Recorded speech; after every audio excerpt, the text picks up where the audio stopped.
രാത്രികാലങ്ങളിൽ മാത്രം ഇര തേടിയിറങ്ങും. കൂട്ടിൽ കിടക്കുന്ന കോഴികളെ മാത്രമല്ല, പനങ്കുലയും തെങ്ങിൻ പൂക്കുലയും കരിക്കും പഴവർഗ്ഗങ്ങളും ചെറിയ ജീവികളെയും ഒക്കെ ശാപ്പിടും. ഇവന്മാരുടെ വിസർജ്യത്തിൽ നിന്നെടുത്ത കാപ്പിക്കുരു കൊണ്ടുള്ള കാപ്പിയെ പറ്റി കേട്ടിട്ടുണ്ടോ? ഏറെ ജനപ്രീതി നേടിയ സ്വാദിഷ്ടമായ ഒന്നാണത്. ഈനാം പേച്ചിക്കും മരപ്പട്ടി കൂട്ട് എന്ന് നമ്മൾ പറയാറില്ലേ, അതിലെ ആ മരപ്പട്ടിയെ കുറിച്ചാണ് ഈ പറയുന്നത്. ശരിക്കും ഈ ഈനാം പേച്ചിയും മരപ്പട്ടിയും അത്രയ്ക്ക് ഉറ്റ ചങ്ങാതിമാരാണോ? നമുക്ക് നോക്കാം. മരപ്പട്ടിയെ കുറിച്ചുള്ള ചില രസകരമായ കാര്യങ്ങൾ അറിയാൻ നമുക്ക് നേരെ വീഡിയോയിലേക്ക് പോകാം. പണ്ടൊക്കെ നാട്ടിൻപുറത്തെ വീടുകളിൽ വളർത്തിയിരുന്ന കോഴികളെ പിടിച്ച് ചോര കുടിച്ചിരുന്ന ഈ വിരുദ്ധന്മാർ ഇന്ന് പലയിടത്തുമുണ്ട്. മച്ചും തട്ടിൻപുറങ്ങളുമുള്ള പഴയകാലത്തെ വീടുകളിലും ആളനക്കമില്ലാത്ത കെട്ടിടങ്ങളിലും വരെ ഇവർ താമസമാക്കും. ഇവയുടെ മൂത്രത്തിൽ നിന്നുണ്ടാകുന്ന അസഹ്യമായ ദുർഗന്ധമാണ് മനുഷ്യർക്ക് ഏറെ ബുദ്ധിമുട്ടുണ്ടാക്കുന്നത്. മരപ്പട്ടി എന്ന് പൊതുവെ അറിയപ്പെടുന്ന ഇവർ കല്ലുണ്ണി, മെരു, കല്ലുണ്ണി, കള്ളുണ്ണി എന്നൊക്കെ പല പേരിൽ പല നാടുകളിൽ അറിയപ്പെടുന്നുണ്ട്. ഒരിനം വെരുകാണ് ഇവരും. പൂച്ചയുടെ വലിപ്പമുള്ള ഇവർക്ക് 2 മുതൽ 5 കിലോ വരെ ഭാരമുണ്ടാകും. ശരീരത്തിന് 1/2 മീറ്ററോളം നീളവും കാണും. കറുത്ത രോമം പുതഞ്ഞ വാലിനും അത്ര തന്നെ നീളമുണ്ടാകും.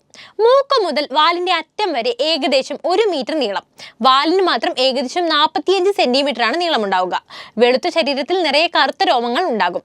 കണ്ണിന് മുകളിലും താഴെയുമായി വെളുത്ത പാടും കാണാം. നെറ്റിയിൽ നിന്ന് തുടങ്ങി വാല് വരെ എത്തുന്ന കറുത്ത വര കൂടി നിൽക്കുന്ന രോമങ്ങൾ സൃഷ്ടിക്കുന്ന ഒന്നാണ്. ഉടലിൽ മുന്നിൽ നിന്ന് പിന്നോട്ട് ആകെ 3 വരകളുണ്ട്.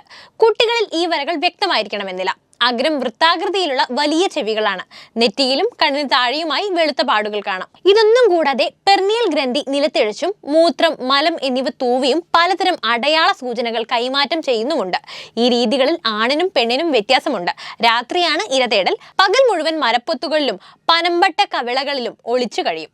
സാധാരണ മരത്തിൽ ജീവിക്കുന്ന മരപ്പട്ടികളുടെ കാൽനഖങ്ങൾ മരത്തിൽ പിടിച്ചു കയറാൻ പാകത്തിന് വളരെ കൂർത്തതായിരിക്കും.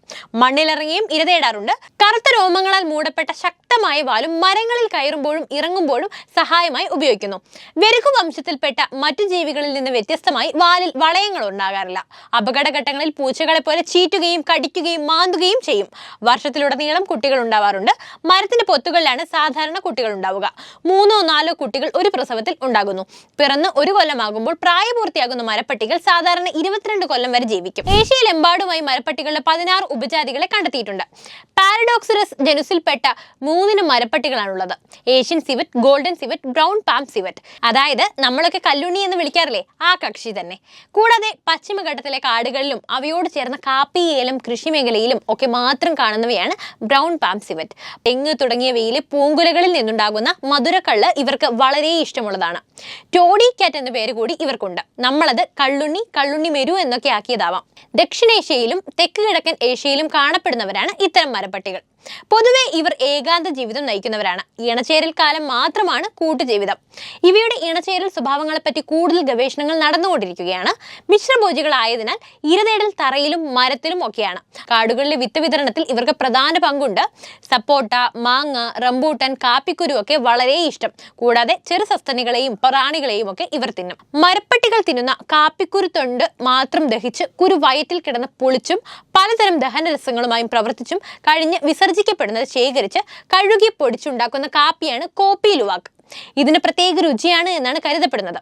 ഇന്തോനേഷ്യൻ ദ്വീപ് സമൂഹങ്ങളിൽ കാടുകളിൽ നിന്നായിരുന്നു ഇത്തരം കാപ്പി ശേഖരിച്ചിരുന്നത്. ഇപ്പോൾ വിലയേറിയ കാപ്പിയാണ് സിവറ്റ് കോഫി. ഈ ആവശ്യത്തിനായി വലിയ തോതിൽ മരപ്പട്ടികളെ പിടികൂടി കൂടുകളിൽ വളർത്തുന്നുണ്ട്. അത് അവിടങ്ങളിൽ അവയുടെ നിലനിൽപ്പിന് പ്രശ്നമാവുന്നുണ്ട്. 1972 ഇന്ത്യൻ വന്യജീവി നിയമപ്രകാരം സംരക്ഷിക്കപ്പെട്ടിട്ടുള്ള ജീവിയാണ് മരപ്പട്ടി. International Union for the Conservation of Nature and Natural Resource അഥവാ IUCN പ്രസിദ്ധീകരിച്ചിരിക്കുന്ന വംശനാശ ഭീഷണി നേരിടുന്ന ജീവികളുടെ പട്ടികയായ റെഡ് ലിസ്റ്റിൽ ഇവയും ഉൾപ്പെട്ടിട്ടുണ്ട്. ഇവയെ കൊല്ലുകയോ മറ്റോ ചെയ്താൽ നിയമ നടപടി നേരിടേണ്ടി വരും. എണ്ണത്തിൽ കൂടുതലും ഏതൊരു സാഹചര്യവുമായി ഒത്തുചേർന്ന് പോകാനുള്ള കഴിവും മരപ്പട്ടികളെ വംശനാശ ഭീഷണിയിൽ നിന്ന് രക്ഷിക്കുന്നുണ്ട്. എന്നിരുന്നാലും മരപ്പട്ടികളെ നിയമവിരുദ്ധമായി വേട്ടയാടാറുണ്ട്. ഇവയുടെ സ്രവങ്ങളും മാംസവും മരുന്നിനും തീറ്റയിറച്ചിക്കുമായി ഉപയോഗിക്കാനാണ് ഇവരെ വേട്ടയാടി കൊല്ലുന്നത്. വെരുകു വംശത്തിൽപ്പെട്ട ജീവികളെ അവയുടെ സുഗന്ധോൽപ്പന്ന കഴിവുകൊണ്ടും മരുന്നുകൊണ്ടാക്കാനും പിടിക്കുന്നതിനാൽ മരപ്പട്ടികളെയും ഇക്കൂട്ടർ പിടിക്കാറുണ്ട്. അപ്പോൾ ഇതുപോലെ മറ്റേതെങ്കിലും ജീവികളെ കുറിച്ച് അറിയാൻ താല്പര്യമുണ്ടെങ്കിൽ തീർച്ചയായും കമന്റ് ചെയ്യൂ. അടുത്ത വീഡിയോ അതിനെക്കുറിച്ച് ചെയ്യാവുന്നതാണ്. മരപ്പട്ടികളെ കുറിച്ചുള്ള ഈ വീഡിയോ ഇഷ്ടപ്പെട്ടാൽ ലൈക്ക് ചെയ്യാനും ഷെയർ ചെയ്യാനും ശ്രദ്ധിക്കുമല്ലോ.